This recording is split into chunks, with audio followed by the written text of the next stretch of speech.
வணக்கம் மாணவ செல்வங்களே, கல்வி தொலைக்காட்சியின் வழியாக 12ஆம் வகுப்பு மாணவர்களாக உங்களை சந்திப்பதில் மிக்க மகிழ்ச்சி அடைகிறேன். இன்று நாம் காணவிருக்கும் பாடம் விலங்கியல் பாடத்தில் நோய் தடைக்காப்பியல் என்ற பாடத்தை பற்றி காண்போம். சென்ற பாடத்தில் நாம் நுண்ணுயிரிகளை பற்றி படித்திருப்போம். நுண்ணுயிரிகள் என்பது பாக்டீரியா, வைரஸ், பூஞ்சை முதலிய நோய்க்கிருமிகள்.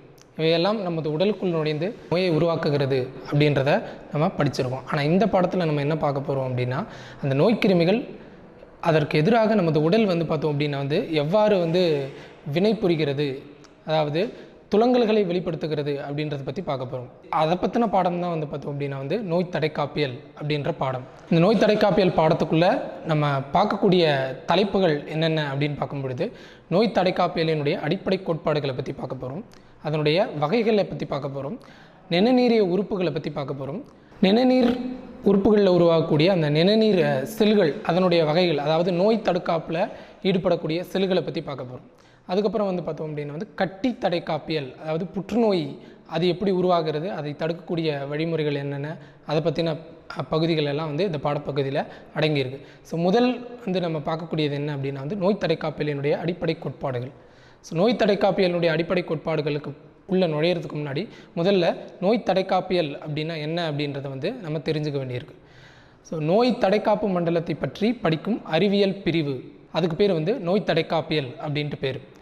பொதுவாக நோய்க்கிருமிகள் அப்படின்னா என்னென்ன அப்படின்னு பார்க்கும்பொழுது, பாக்டீரியாவோ அல்லது வைரஸோ அல்லது பூஞ்சைகளோ இந்த மாதிரியான நோய்க்கிருமிகள் வெளிப்புற சூழலில் இருந்து நமது உடலுக்குள்ளே நுழையும் பொழுது நமது உடலில் அமைந்திருக்கக்கூடிய அந்த நோய் எதிர்ப்பு மண்டலம் அப்படின்னு சொல்லக்கூடியது, அது அந்த நோய்க்கிருமிகளுக்கு எதிராக போரிட்டு நமது உடலை என்ன பண்ணுது அப்படின்னா அவற்றிலிருந்து பாதுகாக்கிறது. அப்போ அதை பற்றி, அந்த மண்டலத்தை பற்றி நம்ம படிக்கிறதால இதுக்கு பேர் நோய் தடைக்காப்பியல் அப்படின்ட்டு பெயர் உண்டு. இவற்றிலிருந்து நமது உடலை பாதுகாக்க தவறிடுச்சு அப்படின்னும் பொழுது நமது உடலுக்குள்ளே என்னென்ன உருவாகும் அப்படின்னா அந்த நோய்க்கிருமிகளால் உருவாகக்கூடிய நோய்கள் பார்த்தோம் அப்படின்னா உருவாகும் அப்படின்றாங்க. அப்போது அந்த நோய்க்கிருமிகளால் உருவாகக்கூடிய நோயிலிருந்து நமக்கு பாதுகாப்பை அளிக்கக்கூடிய அந்த சிறப்பு பண்புக்கு பெயர் என்ன அப்படின்னா நோய் எதிர்ப்பு ஆற்றல், அதாவது நோய் தடுப்பாற்றல் அப்படின்ட்டு அதுக்கு பேர். ஆங்கிலத்தில் இதுக்கு பேர் இம்யூன் பவர், இல்லைன்னா இம்யூனிட்டி அப்படின்ட்டு பெயர் உண்டு. இந்த நோய் தடுப்பாற்றலை பொறுத்தவரையும் சில பேருக்கு பார்த்தோம் அப்படின்னா குறைவான அளவில் இருக்கும். எடுத்துக்காட்டாக குழந்தைகளுக்கோ அல்லது வயதானவர்களுக்கோ நோய் எதிர்ப்பாற்றல் அப்படின்றது குறைவாக இருக்கும். அவங்களுக்கெல்லாம் என்ன ஆகும் அப்படின்னா உடனடியாக பார்த்தோம் அப்படின்னா நோய் தொற்று ஏற்படும். இதுக்கு பேர் என்ன அப்படின்னா எளிதில் இலக்காகும் தன்மை அப்படின்ட்டு பேர், அதாவது சசெப்டபிலிட்டி அப்படின்ட்டு ஆங்கிலத்தில் பேர். மிக விரைவாக அவர்களுக்கெல்லாம் என்ன ஆகும் அப்படின்னா சுற்றுப்புறத்தில் இருக்கக்கூடிய நோய்க்கிருமிகள் அவர்களது உடலில் நுழைந்து நோயை உண்டு பண்ணிவிடும். அடுத்ததாக உடல் என்ன மாதிரியான தடைக்காப்பு நடவடிக்கைகளை உள் நுழையக்கூடிய நோய்க்கிருமிகளுக்கு எதிராக உருவாக்குகிறது அப்படின்றத நம்ம பார்க்க போகிறோம். ஒரு 3 வகையில் பார்த்தோம் அப்படின்னா இது செயலாற்றுகிறது. முதல் வகை என்ன அப்படின்னா, உள் நுழையக்கூடிய நோய்க்கிருமிகளை என்ன பண்ணுது அப்படின்னா அதை அழித்து விடுகிறது. ரெண்டாவது பார்த்தோம் அப்படின்னா அந்த நோய்க்கிருமிகளை வெளியேற்றி விடுகிறது. மூணாவது பார்த்தோம் அப்படின்னா அந்த நோய்க்கிருமிகளால் உருவாக்கக்கூடிய நச்சு பொருட்களை என்ன பண்ணுது அப்படின்னா சிதைத்து அதையும் பார்த்தோம் அப்படின்னா வெளியேற்றிவிடும். எடுத்துக்காட்டாக பார்த்தோம் அப்படின்னா இப்போ பாக்டீரியா உள்ளே நுழைஞ்சிச்சு அப்படின்னா நமது உடலில் பார்த்தோம் அப்படின்னா அது ஒரு விஷத்தை பார்த்தோம் அப்படின்னா உற்பத்தி பண்ணும். அதுக்கு பேர் எண்டோடாக்சின் அப்படின்ட்டு பேர். அப்போ அந்த விஷத்தால் தான் பார்த்தோம் அப்படின்னா நமது உடலுக்கு பாதிப்பு ஏற்படும். அந்த மாதிரியான நச்சுக்களை பார்த்தோம் அப்படின்னா இது வெளியேற்றும். அந்த பணியையும் பார்த்தோம் அப்படின்னா செய்யும். இந்த பணிகள் எல்லாம் பார்த்தோம் அப்படின்னா ஒரு அழிவு பணியாக இருந்தாலும் நமது உடல் செல்களை பார்த்தோம் அப்படின்னா அது எந்த வகையிலையும் பாதிப்படையாது கிடையாது. ஏன் அப்படி பாதிப்படைகிறது கிடையாது அப்படின்னு பார்க்கும் பொழுது, நம்முடைய உடல் அந்த நோய் எதிர்ப்பு மண்டலத்துக்கு பார்த்தோம் அப்படின்னா ஒரு சிறப்பு பண்புகள் இருக்குது. என்ன பண்பு அப்படின்னு பார்க்கும்பொழுது, நமது உடல் செல்கள் எது, வெளியிலிருந்து வரக்கூடிய செல்கள் எது அப்படின்றத அதை தெளிவாக உணரக்கூடிய திறன் அதுக்கிட்ட இருக்குது. அதனால் நமக்கு நம்ம உடலில் காணப்படக்கூடிய செல்களை எந்த விதத்துலையும் நம்ம நோய் எதிர்ப்பு சக்தி என்ன பண்ணாது அப்படின்னா பாதிப்பை ஏற்படுத்தாது. ஆனால் வெளியிலிருந்து ஒரு நோய்க்கிருமி உள்ளே நுழைஞ்சிச்சு அப்படின்னா அதை என்ன பண்ணுவோம் அப்படின்னா கண்டறிஞ்சு அதை மட்டும் அழிக்கக்கூடிய பணியை செய்யக்கூடிய பண்பு அதில் ஒரு சிறப்பு பண்பாக பார்த்தோம் அப்படின்னா நம்ம பார்க்குறோம்.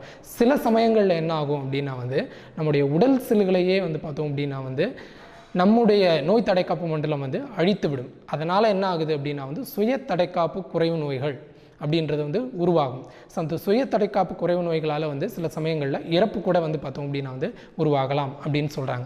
வெளியிருந்து வரக்கூடிய அந்த நோய் கிருமிகளில் எதெல்லாம் வந்து பார்த்தோம் அப்படின்னா வந்து நம்ம உடலில் நோய் தடைக்காப்பு துலங்கல்களை வந்து பார்த்தோம் அப்படின்னா வந்து உருவாக்கக்கூடிய பணியை செய்கிறது அப்படின்னு பார்க்கும் பொழுது பாக்டீரியா, வைரஸ், பூஞ்சை இவற்றில் காணப்படக்கூடிய பெரும் மூலக்கூறுகள், அதாவது பார்த்தோம் அப்படின்னா வந்து புரதங்களோ அல்லது பாலிசாக்கரைடுகளோ அல்லது நியூக்ளிக் அமிலங்களோ. இப்போ புரதங்களை பொறுத்தவரையும் பார்த்தோம் அப்படின்னா வந்து நமது உடலினுடைய செல்களில் காணப்படுது. அதே மாதிரி வந்து நுண்ணுயிர்களுடைய உடல்லையும் அந்த புரதங்கள் வந்து பார்த்தோம் அப்படின்னா வந்து காணப்படும்.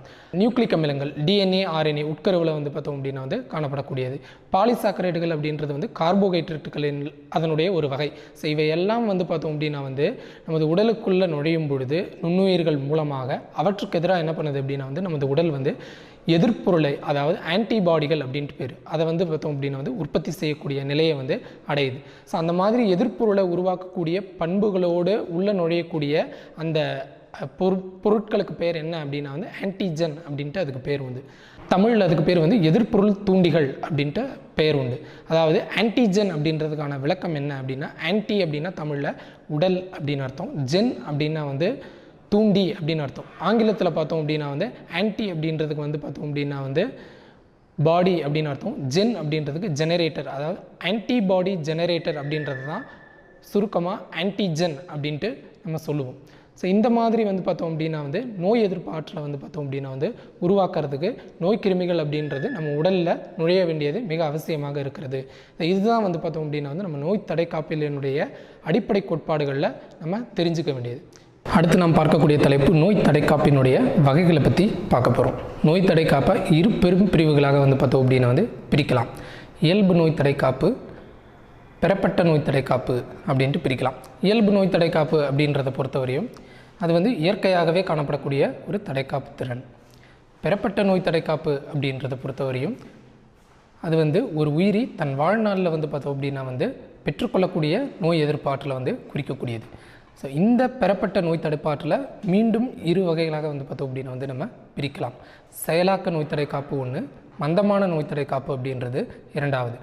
இதுலேயும் செயலாக்க நோய் தடைக்காப்பு அப்படின்றதையும் மந்தமான நோய் தடைக்காப்பு அப்படின்றதையும் மீண்டும் இயற்கை, செயற்கை அப்படின்ட்டு இரு பிரிவுகளாக வந்து பார்த்தோம் அப்படின்னு வந்து பிரிக்கிறாங்க. இதில் செயலாக்க நோய் தடைக்காப்பினுடைய இயற்கை தடுப்பு முறை அப்படின்னா என்ன அப்படின்றத பொறுத்தவரையும் நோய்க்கிருமிகள் நமது உடலுக்குள்ளார நுழைந்து அதன் மூலமாக நமது உடலில் இயல்பாகவே நோய் எதிர்ப்பாற்றல் ஆன்டிபாடிகள் உற்பத்தி ஆகி அதன் மூலமாக நோய் எதிர்ப்பாற்றலை உற்பத்தி பண்ணக்கூடிய நிகழ்வுக்கு பெயர் வந்து இயற்கை நோய் தடுப்பாற்றல், அதாவது செயலாக்க நோய் தடைக்காப்பில் இயற்கை தடுப்பாற்றல் அப்படின்ட்டு பெயர். அதுலேயே செயற்கை தடுப்பாற்றல் அப்படின்றது நோய்க்கிருமிகள் இயற்கையாகவே நம்ம தொற்றாமல் தடுப்பூசிகளின் மூலமாக வந்து பார்த்தோம் அப்படின்னா வந்து நோயை உருவாக்கக்கூடிய கிருமிகளினுடைய ஆன்டிஜன்களை மட்டும் எடுத்து நமது உடலில் செலுத்தி எதிர்ப்பு பொருட்களை வந்து பார்த்தோம் அப்படின்னா வந்து நமது ரத்தத்தில் உருவாக்க வைத்து அதன் மூலமாக வந்து பார்த்தோம் அப்படின்னா வந்து நமக்கு அந்த நோயிலிருந்து தடைக்காப்பு பெறுவதற்கு செயற்கை நோய் தடைக்காப்பு, அதாவது செயலாக்க செயற்கை நோய் தடைக்காப்பு அப்படின்ட்டு பெயர். அதே மாதிரி மந்தமான நோய் தடைக்காப்பையும் இயற்கை, செயற்கை அப்படின்ட்டு ரெண்டு வகையாக பிரிக்கலாம் அப்படின்ட்டு சொல்லியிருந்தோம். அதில் இயற்கை அப்படின்றத பொறுத்தவரையும் பிளாசண்டா மூலமாக தாயில் உருவான ஆன்டிபாடிகள், அதாவது நோய் எதிர்ப்பு பொருட்கள் கர்ப்ப காலங்களில் குழந்தைகள் என்ன ஆகுது அப்படின்னா வந்து தாய் சேய் இணைப்பு திசு மூலமாக வந்து பார்த்தோம் அப்படின்னா வந்து என்ட்ரி ஆகுது.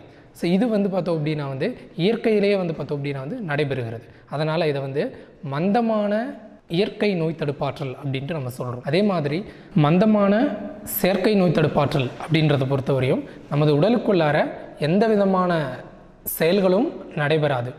அதற்கு பதிலாக வேறு ஒருவரினுடைய உடலில் உற்பத்தியான அந்த ஆன்டிபாடிகளை பிளாஸ்மா தெரப்பி மூலமாக என்ன பண்ணுறாங்க அப்படின்னா வந்து நமது உடலுக்குள்ளார என்ன பண்ணுறாங்க அப்படின்னா வந்து செலுத்துகிறாங்க.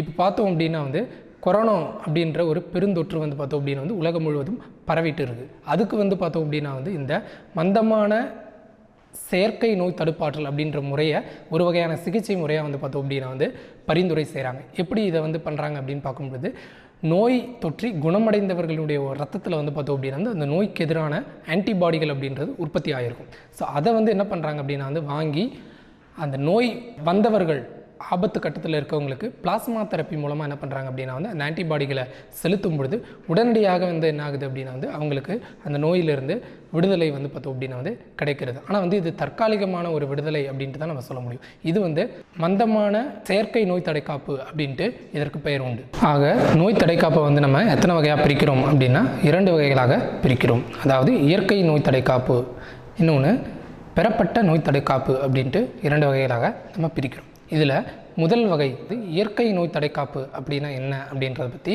பார்ப்போம்.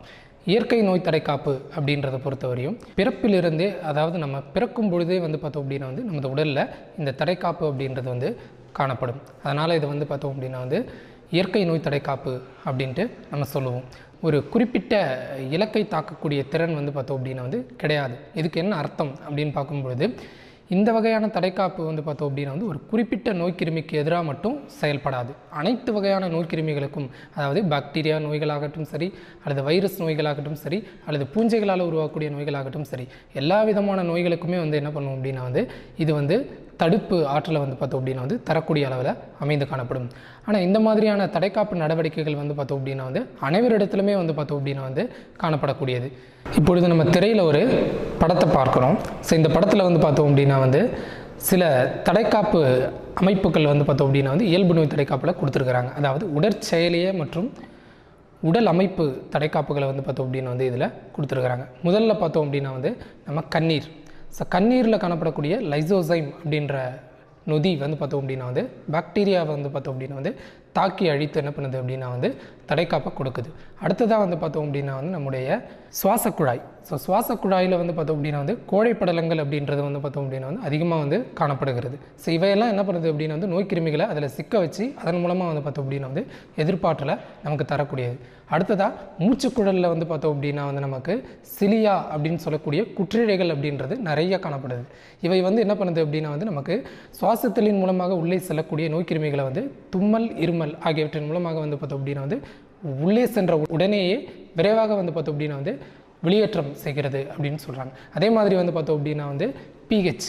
ஸோ வயிற்றில் பார்த்தோம் அப்படின்னா வந்து பிஹெச் வந்து பார்த்தோம் அப்படின்னா வந்து மாற்றங்கள் வந்து ஒவ்வொரு செக்மெண்ட்லேயும் நம்ம உணவு மண்டலத்தில் நடைபெறுது. ஸோ அந்த மாதிரியான பிஹெச்சில் அந்த உயிரினங்கள் வந்து வாழ தகுதியற்றதாக ஆகிறது. அதனால் வந்து நுண்ணுயிர்கள் வந்து உடனடியாக வந்து பார்த்தோம் அப்படின்னு வந்து இறந்து போயிடும் அப்படின்றாங்க. அடுத்ததாக வந்து நம்முடைய தோலை சொல்லியிருக்கிறாங்க. ஸோ தோலை பொறுத்தவரையும் பார்த்தோம் அப்படின்னா வந்து சுற்றுப்புறத்திலிருந்து நோய்க்கிருமிகள் வந்து நம்முடைய உடலில் வந்து பார்த்தோம் அப்படின்னா வந்து தாக்காத வண்ணம் வந்து பார்த்தோம் அப்படின்னா நம்ம உடலை வந்து பாதுகாப்பு செய்கிறது அப்படின்றாங்க. அடுத்ததான் நம்முடைய சிறுநீர் பை. ஸோ சிறுநீர் பையில் சிறுநீரை வந்து நம்ம விரைவாக வெளியேற்றும் பொழுது அதில் உருவாகக்கூடிய நோய்க்கிருமிகளாகட்டும் சரி, உள்ள நுழையக்கூடிய நோய்க்கிருமிகளாகட்டும் சரி, அதன் மூலமாக வந்து என்ன ஆகுது அப்படின்னா வந்து வெளியேற்றம் நடைபெறுகிறது அப்படின்றாங்க. அதே மாதிரி பெண்களில் கலவிக்கால் வாயில் பிஹெச் வந்து பார்த்தோம் அப்படின்னா வந்து குறைவான அளவில் காணப்படும். அதாவது லாக்டிக் அமிலம் அப்படின்றது அதில் அதிகமாக இருக்கிறதால அந்த இடங்களில் வந்து நுண்ணுயிர்கள் வாழ்வதற்கு தகுதியற்றதாக மாறுது. இயல்பு நோய் தடைக்காப்பு அப்படின்றத ஒரு 4 வகையான வகைகளாக பிரிச்சிருக்கிறாங்க. அதனுடைய செயல்பாடுகள் எப்படி இருக்குது அப்படின்றத இந்த அட்டவணை மூலமாக வந்து நம்ம பார்க்கலாம். இந்த அட்டவணையில் மொத்தம் ஒரு 4 தடுப்புகள் இருக்குது. இந்த 4 தடுப்புகளையும் தாண்டி தான் ஒரு நோய்க்கிருமியானதை வந்து பார்த்தோம் அப்படின்னா வந்து நமது உடலுக்குள்ளார வந்து பார்த்தோம் அப்படின்னா வந்து நுழைய முடியும். எந்த ஒரு தடுப்புமே வந்து பார்த்தோம் அப்படின்னா வந்து அவ்வளவு விரைவாக வந்து பார்த்தோம் அப்படின்னா வந்து நோய்க்கிருமிகளை வந்து உள்ள நுழையிறதுக்கு விடாது. அந்த 4 தடுப்புகள் என்னென்ன அப்படின்னு பார்க்கும்பொழுது முதல் தடுப்பு என்ன அப்படின்னு பார்க்கும்பொழுது உடல் அமைப்பு சார்ந்த தடுப்புக்கள், அதாவது அனட்டாமிக்கல் பேரியர்ஸ் அப்படின்ட்டு இங்கிலீஷில் சொல்லுவாங்க.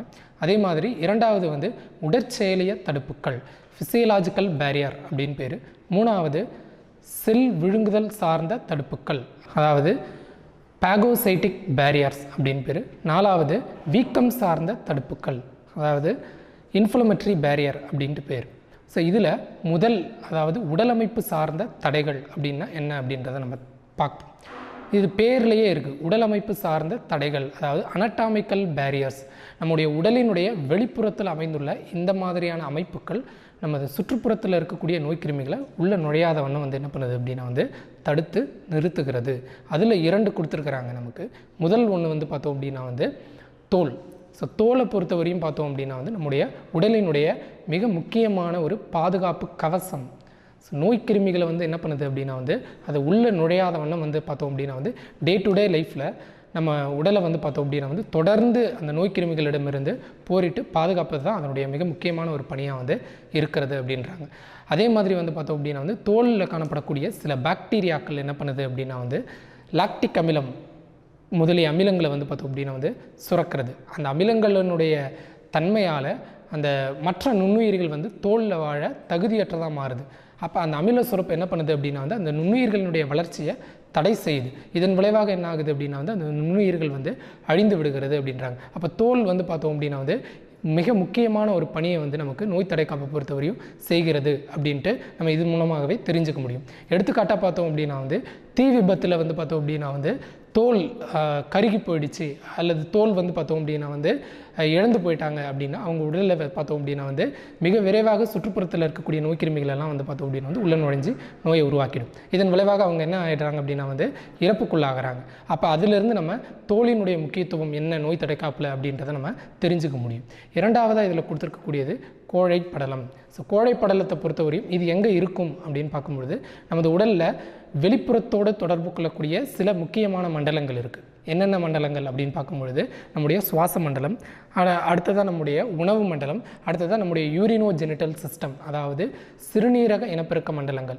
இந்த மண்டலங்கள் வந்து பார்த்தோம் அப்படின்னா வந்து ஏதாவது ஒரு பக்கமாக திறப்பு இருக்கும் உடலில், இல்லைனா இரு பக்க திறப்புகளாக வந்து பார்த்தோம் அப்படின்னா வந்து இருக்கும். அந்த மாதிரியான திறப்புக்கள் முழுமைக்குமே வந்து பார்த்தோம் அப்படின்னா வந்து நமக்கு கோழைப்படலம் அப்படின்றது ஒரு மெல்லிய படலம் போல் கோழையை சுரந்து அது அமைந்திருக்கும். அந்த கோழைப்படலம் என்ன பண்ணும் அப்படின்னா வந்து நோய்க்கிருமிகள் நம்ம வெளிப்புறத்தில் இருந்து உள்ளே நுழையும் பொழுது அந்த கோழையில் சிக்கி என்ன ஆகுது அப்படின்னா வந்து உடனடியாக வந்து பார்த்தோம் அப்படின்னா வந்து அது நகர முடியாத நிலைமைக்கு வந்து பார்த்தோம் அப்படின்னா வந்து தள்ளப்படுகிறது. அங்கேயே வந்து என்ன பண்ணிவிடும் அப்படின்னா வந்து அந்த நோய்க்கிருமிகளை வந்து பிளாக் பண்ணிவிடும். அப்போ உள்ள என்ட்ரி ஆகிறது வந்து பார்த்தோம் அப்படின்னா வந்து தடை செய்யப்படுகிறது.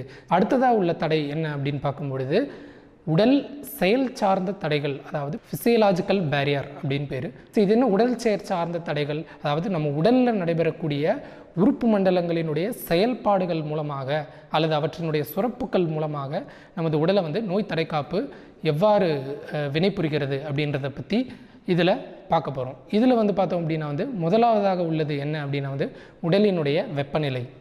உடலினுடைய வெப்பநிலையை பொறுத்தவரையும் பார்த்தோம் அப்படின்னா வந்து இயல்பாக மனிதர்களுக்கு அப்படின்னு பார்க்கும்பொழுது என்ன உடல் வெப்பநிலை இருக்கும் அப்படின்னு பார்க்கும்பொழுது 37 டிகிரி செல்சியஸ், அதாவது 98.4 டிகிரி ஃபாரன்ஹீட்லேருந்து 98.6 டிகிரி ஃபாரன்ஹீட் வரையும் இயல்பான வெப்பநிலை. இந்த வெப்பநிலையில் எந்த விதமான நோய் கிருமியும் வந்து என்ன ஆகாது அப்படின்னா வந்து நமது உடலுக்குள்ளார என்ட்ரி ஆக முடியாது. அப்போ இயல்பாகவே நம்முடைய உடல் வெப்பம் வந்து என்ன பண்ணுது அப்படின்னா வந்து நோய் கிருமிகளுடைய தாக்கத்திலிருந்து நம்ம பாதுகாக்குது. எடுத்துக்காட்டாக வந்து பார்த்தோம் அப்படின்னா வந்து குளிர் பிரதேசங்களுக்கு போகும்பொழுது மிக விரைவாக நம்ம என்ன ஆகும் அப்படின்னா வந்து நோய் தொற்றுக்குள்ளாக நேரிடும், காய்ச்சல் உருவாகும். அப்போ உடல் வெப்பம் வந்து அங்கே அந்த பகுதிகளில் நமக்கு குறைய நேரிடும் பொழுது நோய் தொற்றுக்கு இலக்காகுது அப்படின்றத நம்ம இதன் மூலமாக தெரிஞ்சுக்க முடியும். அடுத்ததாக வந்து பார்த்தோம் அப்படின்னா வந்து காய்ச்சல். காய்ச்சலை பொறுத்தவரையும் பார்த்தோம் அப்படின்னா வந்து நமக்கு நோய் கிருமிகள் உள்ள நுழைஞ்சி நோய் எதிர்ப்பு ஆற்றலை உருவாக்க ஆரம்பிச்சிடுச்சு அப்படின்னா அதனுடைய முதல் அறிகுறியாக தெரியக்கூடியது என்ன அப்படின்னா வந்து காய்ச்சல். ஆக்சுவலாக காய்ச்சல் அப்படின்றது வந்து அந்த நோய் கிருமியால் வந்து பார்த்தோம் அப்படின்னா வந்து ஏற்படுவது கிடையாது. அந்த நோய் கிருமி நமது நோய் தடைக்காப்பு மண்டலத்தோட வினைபுரிவதன் மூலமாக உருவாகக்கூடியது. காய்ச்சல் அப்படின்றது வந்து மிக உடலுக்கு தேவையான ஒன்று. ஏன் அப்படி சொல்கிறோம் அப்படின்னா வந்து காய்ச்சல் ஏற்படுவதன் மூலமாக என்ன ஆகுது அப்படின்னா வந்து பாக்டீரியா போன்ற நோய் கிருமிகளுடைய வளர்ச்சி வந்து பார்த்தோம் அப்படின்னா வந்து தடுத்து நிறுத்தப்படுகிறது. ஸோ நம்ம உடனடியாக என்ன பண்ணுறோம் அப்படின்னா காய்ச்சல் வந்துச்சுன்னா ஒரு மருந்து மாத்திரைகளை எடுத்து நம்ம சாப்பிட ஆரம்பிக்கிறோம். ஸோ அப்போ அதனுடைய இயல்பு நோய் தடைக்காப்பு மூலமாக நம்ம உடலை அந்த காய்ச்சல் என்ற வினையை நிகழ்த்தி அந்த நோய் கிருமிகளிடமிருந்து நமது உடலானது என்ன பண்ணுது அப்படின்னா வந்து பாதுகாக்கக்கூடிய முயற்சியில் ஈடுபடும் பொழுது நம்ம இந்த மருந்து மாத்திரைகளை உட்கொள்ளும் பொழுது என்ன ஆகுது அப்படின்னா வந்து அதில் சில தடைகளை வந்து பார்த்தோம் அப்படின்னா வந்து உருவாக்க நேரிடுகிறது. நோய் தடைக்காப்ப உடற்செயலிய தடைகள் அப்படின்றது மூலமாக வந்து நமக்கு அளிக்கிறது அப்படின்றாங்க. அப்போ காய்ச்சல் உருவாகிறதுக்கு என்ன காரணம், எதனால் காய்ச்சல் உருவாகுது அப்படின்னு பார்க்கும்பொழுது நம்முடைய ரத்தத்தில் காணப்படக்கூடிய மாக்ரோபேஜ்கள் அப்படின்னு சொல்லக்கூடிய ஒரு செல். ஸோ அந்த செல் என்ன பண்ணும் அப்படின்னா நோய் கிருமிகள் உள்ள நுழைஞ்சிருச்சுன்னா அதுதான் போய் ஃபஸ்ட்டு என்ன பண்ணும் அப்படின்னா வந்து அதை ஐடென்டிஃபை பண்ணும். அப்படி ஐடென்டிஃபை பண்ணும் பொழுது அது என்ன பண்ணும் அப்படின்னா வந்து எண்டோஜீனஸ் பைரோஜன் அப்படின்னு சொல்லக்கூடிய ஒரு புரதப் பொருளை வந்து புறந்து வெளியிடும். அந்த புரதப் பொருள் வந்து நம்முடைய ஹைப்போதலாமஸ் பகுதிக்கு செல்லும் பொழுது, அதாவது மூளையில் உள்ள ஹைப்போதலாமஸ் பகுதிக்கு செல்லும் பொழுது உடனடியாக என்ன ஆகுது அப்படின்னா வந்து உடலினுடைய வெப்பநிலை வந்து அதிகரிக்கிறது. இதுதான் வந்து காய்ச்சல் வர்றதுக்கான காரணம். இயல்பாக உள்ள வெப்பநிலை வந்து நோய் கிருமி உள்ள நுழையும் பொழுது அதிகப்படியான வெப்பநிலைக்கு வந்து ஹைப்போதலாமஸ் மூலமாக வந்து பார்த்தோம் இது செயல்பட வைக்கிறது அப்படின்றாங்க. அப்போ காய்ச்சல், உடல் வெப்பநிலை இவை இரண்டுமே சேர்ந்து என்ன பண்ணுது அப்படின்னா வந்து நமக்கு நோய் தடைக்காப்ப உடற்செயலிய தடைகள் அப்படின்றது மூலமாக வந்து நமக்கு அளிக்கிறது அப்படின்றாங்க. இரண்டாவதாக வந்து பார்த்தோம் அப்படின்னா வந்து நம்ம பார்க்கக்கூடியது என்ன அப்படின்னா குறைவான pH. குறைவான pHஐ பொறுத்தவரையும் பார்த்தோம் அப்படின்னா வந்து நம்முடைய இரைப்பை. இரைப்பையில் வந்து நிறைய செல்கள் இருக்குது. அதில் மிக முக்கியமான ஒரு செல் என்ன அப்படின்னா வந்து ஆக்சென்டிக் செல்கள் அப்படின்ட்டு பேர். அந்த ஆக்சென்டிக் செல்கள் என்ன பண்ணும் அப்படின்னா வந்து HCl அமிலத்தை வந்து பார்த்தோம் அப்படின்னா வந்து சுரக்கும். ஸோ அந்த HCl அமிலத்தினுடைய வேலை என்ன அப்படின்னு பார்க்கும்போது நம்ம தவறுதலாக உணவின் மூலமாக வந்து பார்த்தோம் அப்படின்னா இல்லைனா சுவாசத்தின் மூலமாக வந்து நோய்க்கிருமிகள் வந்து சுற்றுப்புறத்திலேருந்து நம்ம உடலுக்குள்ளார நுழைஞ்சிடுச்சு அப்படின்னா இரைப்பைக்கு போகும் பொழுது அவை அந்த HCl அமிலத்தால் என்ன ஆகுது அப்படின்னா வந்து அழிக்கப்படுகிறது. இப்போ அமிலம் அப்படின்னாலே வந்து பார்த்தோம் அப்படின்னா வந்து நம்ம மேலே பட்டுச்சு அப்படின்னா வந்து நமக்கு மிக அபாயகரமான விளைவுகளை வந்து பார்த்தோம் அப்படின்னா வந்து ஏற்படுத்தும். அதுவே நுண்ணுயிரிக்கு அப்படின்னா அது எந்த அளவுக்கு வந்து பார்த்தோம் அப்படின்னா வினையாற்றும் அப்படின்றத இதிலே நம்ம தெரிஞ்சுக்க முடியும். அடுத்ததாக பார்க்கக்கூடியது வந்து வேதிய நடுவர்கள், அதாவது கெமிக்கல் மீடியேட்டர்ஸ். ஸோ அதை பற்றி நம்ம பார்க்க போகிறோம். இதில் சில சுரப்பு பொருட்களை சுரந்து அதன் மூலமாக எப்படி நோய் தடைக்காப்பை வந்து நமக்கு உருவாக்குகிறது அப்படின்றத இதில் பார்க்கலாம். முதல்ல வந்து பார்த்தோம் அப்படின்னா வந்து லைசோசைம். ஸோ லைசோசைம் அப்படின்றது வந்து ஒரு நொதி. ஸோ இந்த நொதி வந்து எங்கெல்லாம் இருக்கும் அப்படின்னு பார்க்கும்பொழுது நம்முடைய கண்ணீர்லையும் நம்முடைய உமிழ்நீர் எச்சில்லையும் வந்து பார்த்தோம் அப்படின்னா வந்து இந்த லைசோசைம் அப்படின்ற நொதியானது வந்து பார்த்தோம் அப்படின்னா வந்து காணப்படும். இந்த நொதி வந்து பார்த்தோம் அப்படின்னா வந்து மிக முக்கியமான ஒரு பாக்டீரிய எதிர்ப்பு பொருள் இது. ஸோ அதாவது இது வந்து பாக்டீரியா செல்லினுடைய செல் சுவரை வந்து என்ன பண்ணிவிடும் அப்படின்னா வந்து தாக்கி அழிச்சிடும். அப்போது பாக்டீரியாவால் செல் சுவர் அப்படின்றது நம்முடைய உடலில் நமக்கு தோல் எப்படியோ அதே மாதிரி பாக்டீரியாவில் செல் சுவர் அப்படின்றது மிக முக்கியமான ஒரு அமைப்பு. ஸோ அப்போ செல் சுவர் இல்லாத பாக்டீரியாவால் உயிர் வாழ முடியாது, அது வந்து அழிந்து போய்விடும். ஸோ இப்போ அதன் மூலமாக வந்து பார்த்தோம் அப்படின்னா வந்து நோய் தடுப்பாற்றலை ஏற்படுத்துகிறது. இரண்டாவதாக வந்து பார்த்தோம் அப்படின்னா வந்து இன்டர்ஃபரான்கள். ஸோ இன்டர்ஃபரான் அப்படின்னா என்ன அப்படின்னு பார்க்கும்பொழுது ஒரு செல்கள், அதாவது நம்ம உடலில் உள்ள ஒரு செல் நோய் கிருமியால் தாக்குதலுக்கு உள்ளாச்சு அப்படின்னா உடனடியாக அந்த செல் என்ன பண்ணும் அப்படின்னா வந்து முக்கியமாக வைரஸ், இது வந்து வைரஸால் பாதிக்கப்பட்ட செல்கள் சுரந்து வெளியிடக்கூடிய ஒரு எதிர்ப்பு புரதம். ஸோ இந்த புரதம் வந்து என்ன ஆகும் அப்படின்னா வந்து அந்த வைரஸ் பாதிக்கப்பட்ட செல்கள் இருக்குல்லையே அதுக்கு பக்கத்தில் உள்ள செல்கள் எல்லாத்தையும் என்ன பண்ணும் அப்படின்னா வந்து நோய் எதிர்ப்பிலிருந்து பாதுகாக்கக்கூடிய மிக முக்கியமான ஒரு பணி தான். அந்த செல் சுரந்து விடக்கூடிய செல் வந்து இறந்து போயிடும். ஆனால் வந்து அது வெளிவிடக்கூடிய அந்த இன்டர்ஃபரான் அப்படின்ற புரதமானது சுற்றி இருக்கக்கூடிய செல்களை எல்லாம் என்ன பண்ணும் அப்படின்னா வந்து நோய் எதிர்ப்பிலிருந்து பாதுகாக்கக்கூடிய பணியை வந்து நமக்கு செய்கிறது அப்படின்றாங்க. அடுத்ததாக உள்ளது வந்து நிரப்பு பொருட்கள் அப்படின்ட்டு ஒன்று சொல்லியிருக்கிறாங்க. அதாவது ஆங்கிலத்தில் காம்ப்ளிமெண்ட் அப்படின்ட்டு பேர். இது வந்து எங்கே இருக்கும் அப்படின்னு பார்க்கும்பொழுது நம்முடைய ரத்தத்தில் பிளாஸ்மாவில் காணப்படக்கூடிய ஒரு வகையான புரதம். இது மொத்தம் 20 வகையான புரதங்கள் வந்து பார்த்தோம் அப்படின்னா வந்து காணப்படுகிறது. ஸோ இந்த நிரப்பு பொருட்கள் என்ன பண்ணும் அப்படின்னா வந்து நம்ம நோய்க்கிருமிகள் நம்ம செல்லை தாக்கும் பொழுது அந்த நோய்க்கிருமியை அழிக்கக்கூடிய வேலையையோ அல்லது செல் விழுங்குதலுக்கு வழிகோலக்கூடிய வகையிலேயோ இவை வந்து செயலாற்றுகிறது அப்படின்ட்டு சொல்கிறாங்க. அடுத்ததாக நம்ம செல் விழுங்குதல் சார்ந்த தடைகளை பார்க்க போகிறோம். பாகோசைட்டிக் பேரியர்ஸ். ஸோ இந்த செல் விழுங்குதல் நிகழ்வில் ஈடுபடக்கூடிய செல்கள் இது வந்து சிறப்பு வாய்ந்த செல்கள். ஏன்னா எல்லா செல்களுமே செல் விழுங்குதல் நிகழ்வில் ஈடுபடுவது கிடையாது. இதுக்கு ஒரு சிறப்பு பண்பு இருக்குது. என்ன பண்பு அப்படின்னு பார்க்கும்பொழுது நமது உடலுக்குள்ளாக நுழையக்கூடிய நோய்க்கிருமிகளை பிடித்து விழுங்கி விடுகிறது. ஸோ அதன் மூலமாக அந்த நோய்க்கிருமி என்ன ஆகுது அப்படின்னா வந்து அழிந்து போய்விடும். அப்போ நோய் வந்து நமக்கு ஏற்படுவது தடுக்கப்படுகிறது. ஸோ இதில் என்னென்ன மாதிரியான செல்கள் வந்து ஈடுபடுகிறது அப்படின்னு பார்க்கும்பொழுது மேக்ரோபேஜ்கள், மோனோசைட்டுக்கள், நியூட்ரோபில்கள், இது மூணும் வந்து பார்த்தோம் அப்படின்னா வந்து நமக்கு அதில் ஈடுபடுகிறது அப்படின்ட்டு சொல்கிறாங்க. இதில் அந்த மேக்ரோபேஜ்கள் அப்படின்றது வந்து பார்த்தோம் அப்படின்னா வந்து நமக்கு எப்படி உருவாகிறது அப்படின்னு பார்க்கும்பொழுது மோனோசைட்டுக்கள். ஸோ மோனோசைட்டும் நியூட்ரோஃபில்களும் இரத்த வெள்ளையணுக்களில் ஒரு வகையான வகைகள். ஸோ இப்போது இந்த மோனோசைட்டுக்கள் அப்படின்னும் போது முதிர்ச்சி அடையும் பொழுது நமக்கு என்னவாக மாறுது அப்படின்னா வந்து மேக்ரோபேஜ்களாக வந்து பார்த்தோம் அப்படின்னா வந்து மாற்றம் பெறுகிறது அப்படின்னு சொல்கிறாங்க. ஸோ அடுத்ததான் நமக்கு உள்ள தடைகள் என்ன அப்படின்னு பார்க்கும்பொழுது இன்ஃப்ளமேட்டரி பேரியர்ஸ், அதாவது வீக்கம் சார்ந்த தடைகள். ஸோ இப்போ நம்ம கீழே விழும் பொழுதோ அல்லது வந்து பார்த்தோம் அப்படின்னா வந்து ஏதாவது நோய்க்கிருமி நமக்கு உருவாகும் பொழுது என்ன ஆகுது அப்படின்னா வந்து நமக்கு உடனடியாக அடிப்பட்ட இடம் வந்து என்ன ஆகும் அப்படின்னா வந்து வீங்கி போயிடுது. ஸோ வீங்கி போயிடுச்சு அப்படின்னா வந்து நமக்கு என்ன மாதிரியான மாற்றங்கள் அங்கே நம்ம பார்க்கலாம் அப்படின்னு பார்க்கும்பொழுது அந்த இடம் சிவந்து போயிடும். வலி வந்து பார்த்தோம் அப்படின்னா வந்து காணப்படும். அதே மாதிரி வந்து பார்த்தோம் அப்படின்னா வந்து அந்த இடத்துல மிக வெப்பம் வந்து அதிகமாக வந்து காணப்படும். ஸோ இதெல்லாம் எதுக்கு உருவாகுது, என்ன காரணம் அப்படின்றது பார்ப்போம். நம்ம அடிப்பட்ட உடனே அந்த இடத்துல உள்ள இரத்த குழாய்களானது என்ன ஆகுது அப்படின்னா வந்து சிதைவடைகிறது. ஸோ சிதைவடையும் பொழுது அந்த இரத்த குழாயானது சிதைவுற்று அதன் மூலமாக சில பொருட்கள் வந்து பார்த்தோம் அப்படின்னா வந்து வெளியேறுகிறது. சில பொருட்களை, அதாவது வேதிய சமிக்ஞை பொருட்கள், கெமிக்கல் சிக்னல்ஸை வந்து பார்த்தோம் அப்படின்னா வந்து ரிலீஸ் பண்ணுது. ஸோ இவையெல்லாம் என்னென்ன அப்படின்னா செரட்டோனின், புரோஸ்டோகிளாண்டின், மாஸ்ட் செல்கள் வெளியிடக்கூடிய ஹிஸ்டமைன் அப்படின்ற பொருட்கள். ஸோ இதில் செரட்டோனின் அப்படின்றது இரத்த வெள்ளையணுக்கள் அதன் மூலமாக வந்து பார்த்தோம் அப்படின்னா வந்து வெளியேறக்கூடிய மிக முக்கியமான ஒரு பொருள். புரோஸ்டோகிளாண்டின் அப்படின்றது நியூக்ளியஸ் உடைய அனைத்து செல்களுமே வந்து இத்தகைய கெமிக்கலை வந்து பார்த்தோம் அப்படின்னா வந்து ரிலீஸ் பண்ணும். ஸோ இந்த செல்கள் எல்லாம் வெளியிடக்கூடிய இந்த பொருட்கள் வந்து என்ன ஆகுது அப்படின்னா வந்து உடனடியாக நோய் தடைக்காப்பில் ஈடுபடக்கூடிய இரத்த வெள்ளையணுக்களை அந்த இடத்துல குழுமுறதுக்கு ஒரு சிக்னலை கொடுக்குது. ஸோ அப்போ என்ன ஆகுது அப்படின்னா வந்து உடலினுடைய இரத்த ஓட்டத்தில் உள்ள இரத்த வெள்ளையணுக்கள், நோய் தடைக்காப்பில் ஈடுபடக்கூடிய இரத்த வெள்ளையணுக்கள் அப்போ அந்த சிக்னல் கிடைச்ச உடனே உடனடியாக அந்த இடத்துக்கு வந்து என்ன ஆகுது அப்படின்னா வந்து குழுமுகிறது. அப்போ வந்து இரத்த ஓட்டமும் அந்த இடத்துல வந்து அதிகரித்து அந்த இடம் வந்து நமக்கு வீக்கத்தை வந்து பார்த்தோம் அப்படின்னா வந்து ஏற்படுத்துகிறது. ஸோ அப்போ அந்த வீக்கம் உருவாகும் பொழுது என்ன ஆகுது அப்படி இதில் எப்படி சார் நோய் தடைக்காப்பு வந்து நமக்கு உருவாகிறது அப்படின்னு பார்க்கும்பொழுது அந்த வீக்கம் ஏற்படும் பொழுது அந்த இடத்த விட்டு நோய் கிருமிகள் வந்து என்ன ஆகுது அப்படின்னா வந்து மற்ற பகுதிகளுக்கு செல்லாத வண்ணம் அங்கேயே வந்து பார்த்தோம் அப்படின்னா வந்து தடுத்து நிறுத்தப்படுகிறது. இதுதான் வீக்கம் உண்டாகுதல் தடையினுடைய மிக முக்கியமான ஒரு சிறப்பு பண்பு அப்படின்னு சொல்லலாம். வீக்கம் உருவாகலை அப்படின்னும் பொழுது நமக்கு அந்த நோய் கிருமியானது டிராவல் பண்ணி உடலினுடைய அனைத்து பகுதிகளுக்குமே சென்று பாதிப்பை ஏற்படுத்திவிடும். ஸோ அதனால் வந்து வீக்கம் அப்படின்ற ஒரு தடை ஏற்படுத்தி அதன் மூலமாக அங்கேயே வந்து என்ன ஆகுது அப்படின்னா வந்து அந்த நோய் கிருமியானது தடுத்து நிறுத்தப்படுகிறது. அப்போது அந்த உடைந்த இடத்திலிருந்து வெளியேறக்கூடிய அந்த வேதிய சமிஞை பொருட்களானது என்ன பண்ணுது அப்படின்னா வந்து சிக்னல் கொடுத்த உடனே உடனடியாக என்ன ஆகுது அப்படின்னா வந்து இரத்த ஓட்டத்தில் காணப்படக்கூடிய செல்கள் எல்லாம் அந்த இடத்துல குழுமுது. அப்போது இரத்த குழாயை உடைந்து அந்த பொருட்கள் எல்லாம் அந்த இடத்துக்கு வந்து சேரக்கூடிய அந்த நிகழ்வுக்கு பேர் வந்து டயபடசிஸ் அப்படின்ட்டு பெயர்.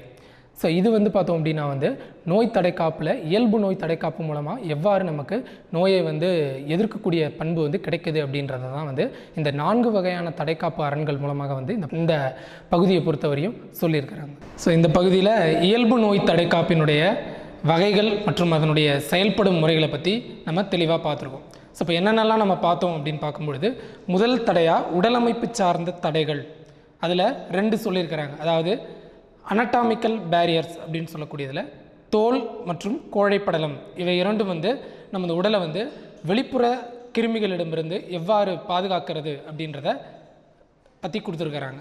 ஸோ அடுத்ததாக உடற்செயலியல் சார்ந்த தடைகள். ஸோ உடற்செயலியல் சார்ந்த தடைகள் அப்படின்னும் போது நம்ம முன்னாடியே சொல்லியிருக்கோம், நம்ம உடலில் சுரக்கக்கூடிய சில சுரப்பு பொருட்கள் வந்து நுண்ணுயிர் கிருமிகளுக்கு எதிராக செயல்பட்டு எவ்வாறு நம்ம உடலை பாதுகாக்கிறது அப்படின்றத அந்த உடற்செயல் சார்ந்த தடைகளில் பார்க்குறோம். ஸோ இதில் வந்து உடல் வெப்பநிலை முதல்ல பார்க்குறோம், 2வதாக குறைந்த pH, 3வதாக வேதிய நடுவர்கள் அதாவது கெமிக்கல் மீடியேட்டர்ஸ் அப்படின்னு சொல்லக்கூடியது. இது 3த்தையும் பயன்படுத்தி எவ்வாறு நம்ம உடலை வந்து நோய்க்கிருமிகளிடமிருந்து பாதுகாக்கிறது அப்படின்றத பார்த்தோம். அடுத்ததாக செல் விழுங்குதல் சார்ந்த தடைகள், அதாவது பாகோசைட்டிக் பேரியர்ஸ் அப்படின்னு சொல்லக்கூடியது. ஸோ சில செல்கள் வந்து நம்ம உடலுக்குள்ளே நுழையக்கூடிய நோய்க்கிருமிகளை தாக்கி அவற்றை பிடித்து விழுங்கி நம்ம உடலை வந்து அந்த கிருமிகளிடமிருந்து எவ்வாறு பாதுகாக்கிறது அப்படின்றத பற்றி இந்த தலைப்பில் பார்த்தோம். அடுத்ததாக வீக்கம் சார்ந்த தடைகள், அதாவது இன்ஃப்ளமேட்டரி பேரியர்ஸ். ஸோ வீக்கம் உருவாக்கி அதன் மூலமாக நம்ம உடலில் எவ்வாறு நோய் எதிர்ப்பு ஆற்றலை வந்து உருவாக்குகிறது அப்படின்றத பார்த்தோம். ஆக இந்த 4 தலைப்புகளில் பார்க்கக்கூடிய இந்த தடைகள் எல்லாத்தையும் தாண்டி தான் ஒரு நோய்க்கிருமியானது என்ன பண்ணும் அப்படின்னா வந்து நம்முடைய உடலில் நுழையும் அப்படின்னு சொல்கிறாங்க. ஸோ இவையெல்லாம் தாண்டி தான் என்ன ஆகும் அப்படின்னா வந்து ஒரு நோய்க்கிருமியானது நமது உடலுக்குள்ளார வந்து என்ன ஆகும் அப்படின்னா வந்து நுழைய ஆரம்பிக்கும். ஸோ இது வந்து இயல்பு நோய் தடைக்காப்பு பொறுத்தவரையும் இத்தகைய தடுப்பு மூலமாக வந்து பார்த்தோம் அப்படின்னா வந்து தடுப்பாற்றலை வந்து நமக்கு தரக்கூடியதாக இருக்கிறது அப்படின்னு சொல்கிறாங்க.